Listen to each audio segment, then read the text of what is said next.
Hi friends, my name is Jared Smith and it's a pleasure to be virtually with you all. I know that this is a weird way of doing things and I wish I had the privilege of being with you all in person. Truth be told, when we got the word that we wouldn't be returning to campus, one of my initial thoughts was, oh man, I was really looking forward to giving this presentation. And so doing it in this form factor is a little subpar, but we'll make do with what we got.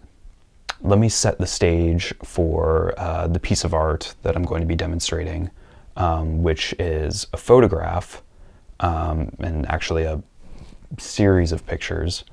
But the main picture in question is going to be the album art for an upcoming album of mine. So I mentioned this at the beginning of the semester when we were all introducing ourselves, but my major is interdisciplinary studies combining theology, ancient languages, and digital audio engineering. So my senior project that I've been working on for the past year has been to write and record a heavy metal album about the theological discussion between Christianity and Islam. Really all three of the great faiths, but mostly Christianity and Islam. So with that, the album is almost finished. I'm kind of in, it's grind time for me right now. So in the next 3 weeks, I need to finish recording all the takes and everything. But yeah, so when I set out to make the album cover for this project, I knew that there were going to be some theological issues at play that I had to be very mindful of. And so working within those constraints was a lot of fun and really helpful.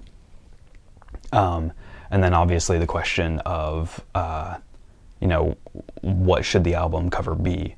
And I toyed around with a few different options, and you'll see some of these pictures here in a little bit. But what I ultimately settled on was a picture of the Akada, which is the theological term for the binding of Isaac. And what's fascinating about that story, especially in the Islamic context, is if you look at the binding of Isaac from the biblical story, it's pretty straightforward and clear.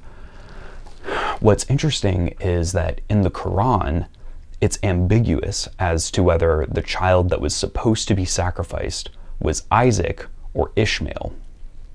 And that raises a whole lot of really interesting theological conversations. Today, almost universally, Muslims believe that it was Ishmael who was bound on the altar and sacrificed, or almost sacrificed. But what becomes interesting about this story, whether you look at it through Christian lens, Jewish lens, or an Islamic lens, is that the child is never actually sacrificed. But right there, in the nick of time, Abraham finds a scapegoat. He finds the ram caught in the thicket. And that ram took on this very palpable significance in my mind. And as I've been writing lyrics for this album, it's kind of been this recurring theme that makes a prominent appearance in several songs. And so I wanted to make a depiction of that ram caught in the thicket.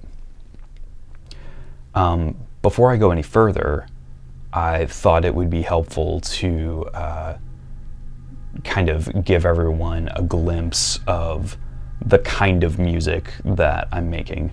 Because as I tell people that I'm making a heavy metal album about Islam, one, they're usually like, what the heck? And two, they always ask why metal. And I understand that question more and more as I kind of listen to popular metal. And I think I've come to the place where I'm comfortable saying that I hate 95% of metal. But there's just that tiny little sliver that I really, really love, and that I feel is appropriate, or I should say an appropriate avenue for discussing these topics. So yeah, I thought it would be helpful to share with you all a lyric video that I put together of the intro track, to kind of help you all feel immersed in this field of study and kind of the way that I'm personally grappling with the issues in the text.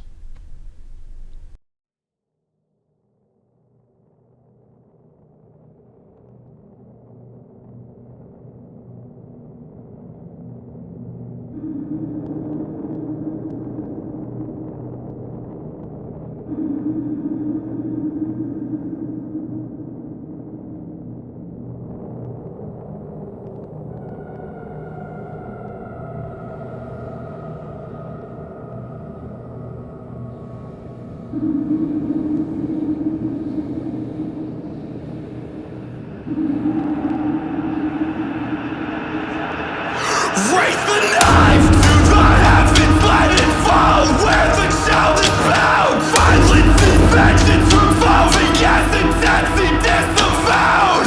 Quarantine the plague, dissipate the dissonance. So great commission to speak this final act of vengeance. But which brother? I can't decide. One purpose is arrogant, the other withered bastard eyes. His raised image inverted, he smells the judgment diverted. His brother's holocaust, only infanticide.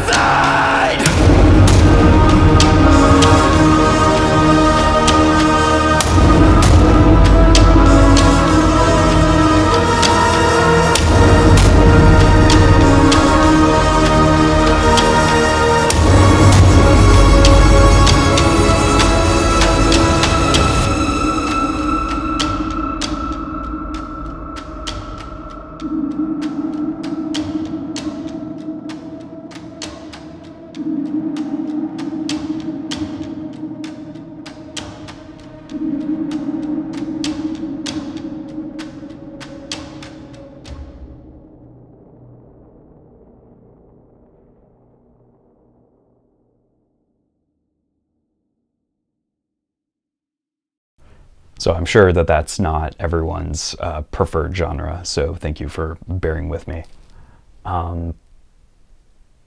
With that being said, let me show you all a couple of kind of cursory images that I took in preparing for what ended up being the album cover. I had several ideas floating around for a solid year, contemplating what I wanted to end up being the final album cover.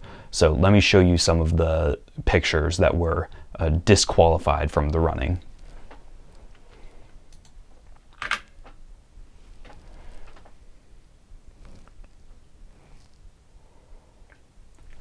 So this is a picture of Abraham, and one of the difficult obstacles in making art about theological characters, in trying to be sensitive to an Islamic audience, is Sunni Muslims are iconoclastic. That is to say that they do not permit depictions of not only Muhammad or Allah, but also any of the Old Testament prophets, and even Jesus, who's mentioned several times in the Quran. But so this is kind of my artistic way of navigating around that restraint.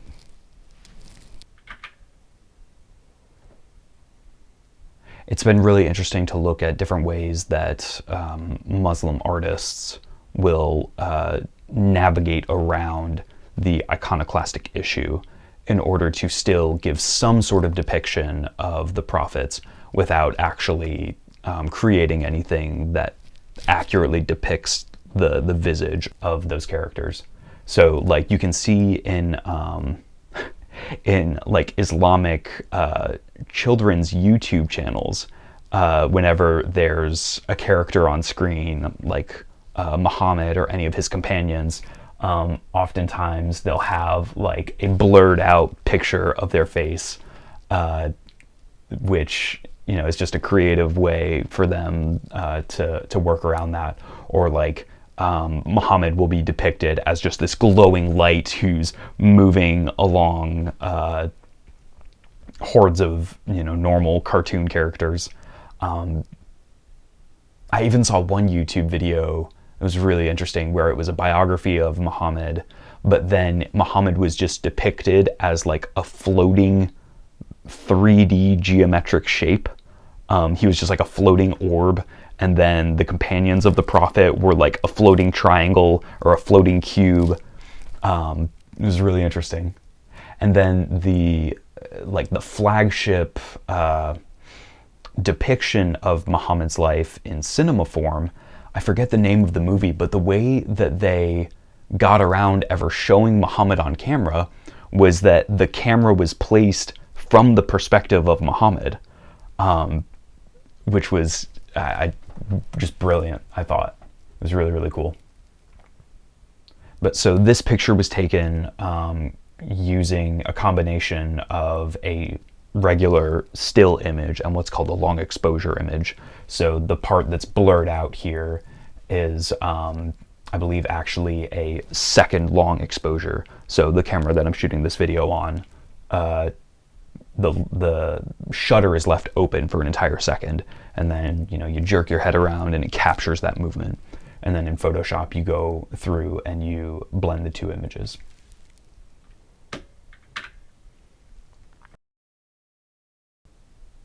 The album that I'm currently working on takes a lot of twists and turns, and I'm really interested in talking about the Isaac-Ishmael myth kind of in allegorical forms, and how it corresponds to the modern political crisis in the Middle East.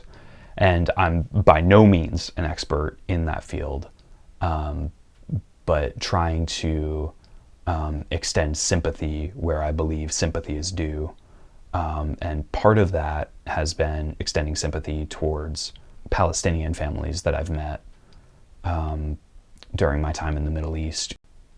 So this was a photo shoot that I did about a year ago. And truth be told, this is a model that I met at Starbucks. And I was like, hey man, you want to come over to my friend's basement and let me tie you up with keys, blindfold you, and take pictures of you? And somehow or another, the guy said yes. There was some money involved, which that helped. The meaning of the picture, specifically with the keys are a very iconic symbol for the Palestinians. When the occupation initially took place, a lot of Palestinians were driven from their homes in some form or fashion, some peacefully, some very not peacefully.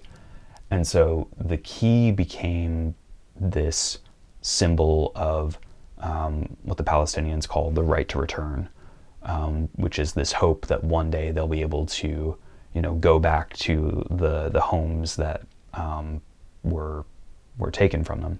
And so that's just one of many themes that I am touching on in the album. And here's another image from that shoot. At the beginning of the semester, I had both of these pictures in my, repertoire of images, but I didn't feel like either of them really got at the heart of what I was hoping to say through the album. And so I'll go through the technical process in a minute, but I ended up renting out a room in the Jenks building on campus with the help of some faculty. Yeah, was able to do a photo shoot specifically depicting the Akedah, the binding of Isaac/Ishmael.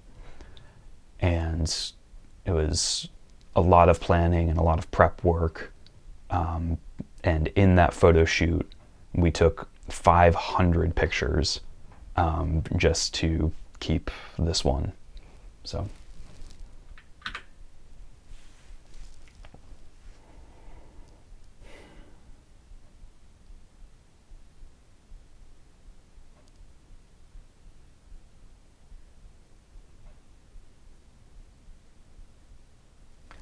I wanted the picture to feel like a work of modern iconography, and I also wanted it to feel subversive in a way.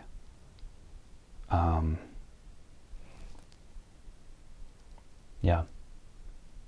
So I'll ask you, the viewer, what do you see? What do you notice about the picture? If I zoom in a little bit.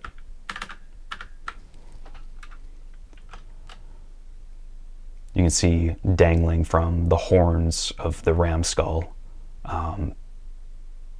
imagery from all three of the great faiths. You have the Star of David here. You have what's called the Chemza in Judaism, or the Hand of Fatima in Islam. You have the Palestinian keys, as well as, they equally represent the keys to the kingdom, which Christ talks about. Then you obviously have different crosses, Islamic prayer beads, and most of these items I picked up while I was in the Middle East. But the imagery represented here is that all of these faiths, all of these traditions harken back to this one cornerstone event. And even if we're not able to expressly explain how or why all of us, as either Jews, Christians, or Muslims, are indebted to this esoteric figure of the ram.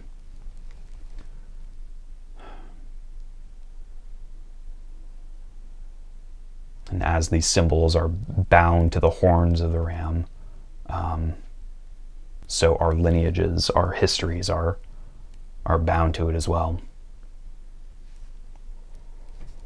If I scroll down, obviously, have the sign of peace, or one of the several iconographic hand gestures of Christ. And it's supposed to be ambiguous who the model is, right? Well, I mean, the model is me. Don't tell anybody. But who is the character being represented in the image? Is it supposed to be Abraham? Is it supposed to be God? Is it supposed to be you, the viewer? Is it supposed to be Isaac? Is it supposed to be Ishmael? And I like the ambiguity of that. If you notice the halo emanating outward from the head, I'm making use of my ancient languages portion of my degree. And so we've got Greek, Hebrew, and Arabic, which are representative of the three faiths. And one of the things that I was so interested in is, and there's some beautiful examples of architecture of this, in the way in which there's kind of a Islamic parallel to the figures of Matthew, Mark, Luke, and John. So in Christianity, we have the four Gospels. In Islam, we have what are called the four rightly guided caliphs of the Rashidun Caliphate.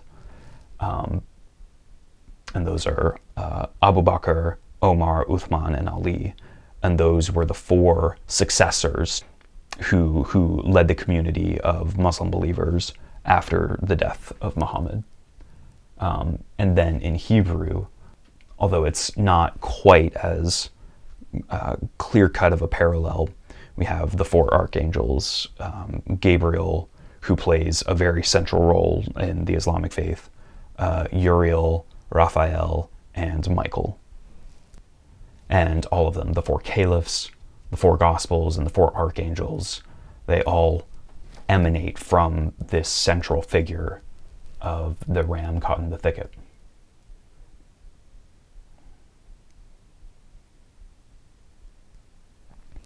So just for kicks and giggles, I'll show you all the kind of the behind the scenes of this picture.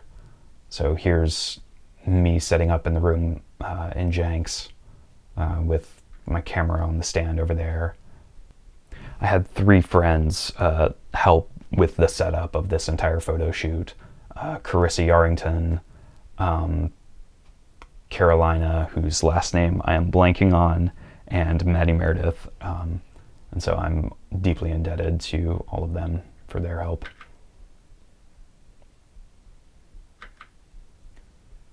But yeah, I think it was maybe 5 hours doing the setup and the teardown for all of this equipment just to get, one picture.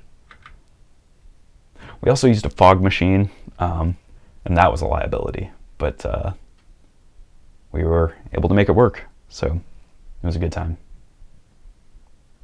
And amazingly, somehow, some way, we did not set the smoke alarms off. We were told that that would be okay. This image does have some history to it. I bought this skull. It's a real ram skull. Christmas of 2019, so 4 months ago, and dabbled with different ways of decorating it and making it look the way that I wanted it to.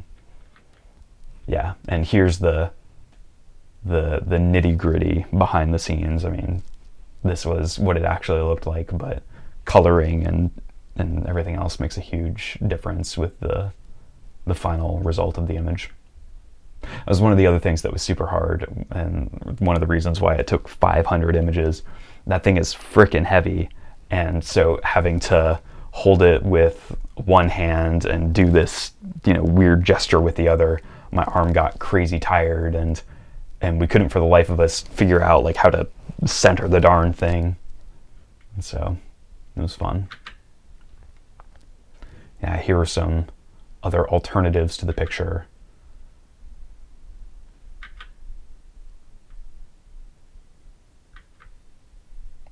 But this is the one that we settled on.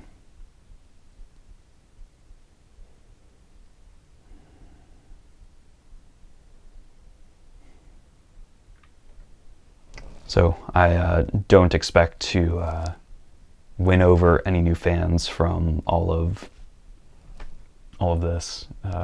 If you don't like metal, you don't like metal, and that's a-okay. But hopefully it can be seen that the work that's being done is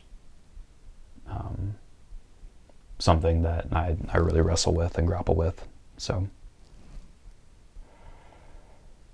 thank you all for your participation. If you made it to the end of this very long video, you deserve a medal. Shoot me a text and I'll put it in the mail for you, and yeah. If I have piqued your curiosity and you would like to listen to the music that I've already created, you can search on Spotify or iTunes, Heliocentric, Perpetual Felicity. And that's the name of my first debut album that I released of November this past year. So this one won't be on iTunes and Spotify for a little while, but yeah, inshallah, as the Muslims say. Thank you all for your attention, and yeah, enjoy the rest of the semester.